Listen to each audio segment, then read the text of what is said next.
The hiring of Jason Kidd and some high-profile player acquisitions had the Nets thinking championship dreams during the summer. So far, though, the start of this year has been closer to a nightmare given injury woes and inconsistent play. Sarah Kustok recently sat down with the GM of the club, Billy King, to discuss some of the key issues Brooklyn is dealing with. Well, one, we're still together. Guys still believe in Jason as their leader. They believe in each other.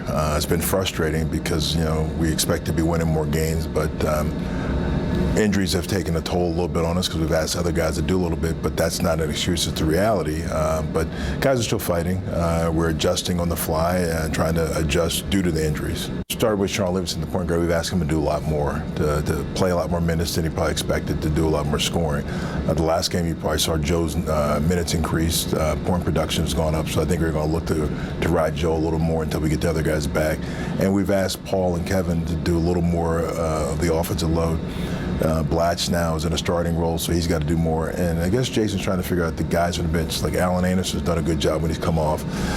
Mirza played well last in the game, so maybe he gets some more minutes. But we've got to get a sort of a rotation so guys know when they're going, and there's got to be a trust factor from each other where they trust each other on defense, that if I'm guarding somebody, the help's going to be there. You got to trust on offense if, to take the shot when you're open. Sometimes we overpass the basketball and we get a turnover or we get a 3 seconds. Fortunately, I get to see him every day at practice, or we meet pretty much every day and talk, and from the day one of training camp to now, he's grown tremendous, and I think he'll continue to grow. It's amazing how people are critiquing every little thing. If he stands, if he's sitting, what is he doing? But the one thing I know is he's working as hard as he can. He watches a lot of film.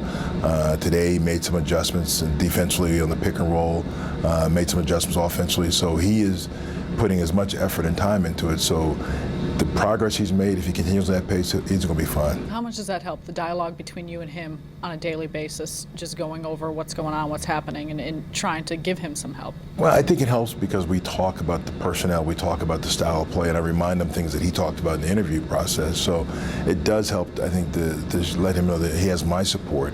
So that when he's coaching the team, one, Jason's very confident. He believes in himself, believes in his staff, believes in the team. So he knows and now he's got the voice. He's more confident in what he's doing, so when he speaks with a lot more authority. Well, I think when you're together a long time, you have that trust. If you look at Indiana Pacers, for example, their starting five is returned.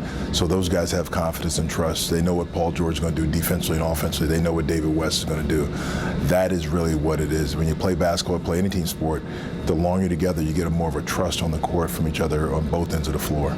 I think we've got to just figure out how to get some wins, because winning helps you feel a little better. Right now, the guys are a little frustrated and not doing well. So the more we, and that just takes hard work. And the more time we have, we're going to get there. I'm not down on this group, still bullish on this group, and so it's just going to take time of just working. And the only way I know how to get better is just hard work.